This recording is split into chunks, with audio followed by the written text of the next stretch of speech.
est-ce que en 2 minutes, vous pouvez essayer d'expliquer les intérêts, les dates, disons, les espoirs de développement de chacune de ces technologies et essayer, qu'on comprenne, sans rentrer évidemment dans la physique, pourquoi, quel intérêt des sels fondus, quel intérêt des neutrons rapides et de la fusion nucléaire.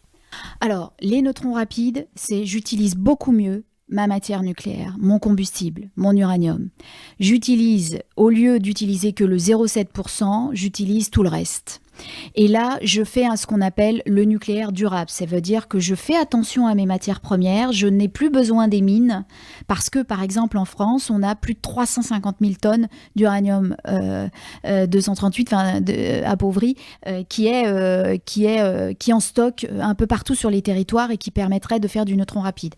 Dans le neutron rapide, c'est vraiment ça l'intérêt. Ça permet de partir pour des milliers d'années d'électricité parce que vous utilisez tout le potentiel de l'uranium.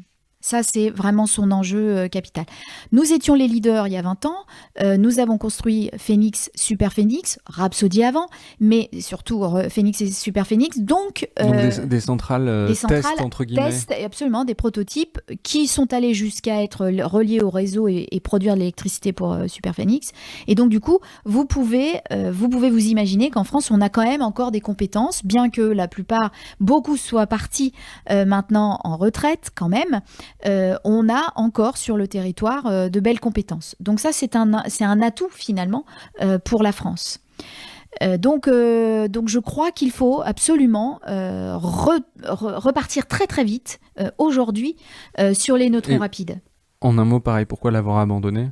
C'était un choix politique. C'était un choix politique. Vous avez sûrement lu l'actualité, les commissions d'enquête parlementaires. Ça a été un choix politique à un moment donné. On avait décidé d'arrêter le nucléaire, donc il n'y avait pas besoin de nucléaire durable. Donc on a arrêté tout et on a arrêté Super Phénix.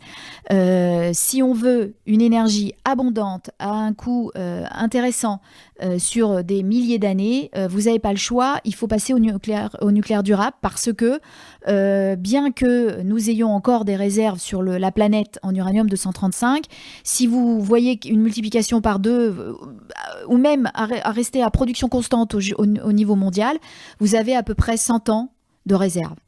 Bon, donc c'est pas durable, on est bien d'accord. Donc si vous voulez faire du nucléaire durable, même au niveau mondial, il y a un moment donné, il faut passer maintenant pour pouvoir avoir un premier prototype à nouveau construit en France et pouvoir industrialiser derrière. Il faut commencer maintenant à construire le nouveau réacteur à neutrons rapides sur le sol français. Ça, c'est pour les neutrons rapides.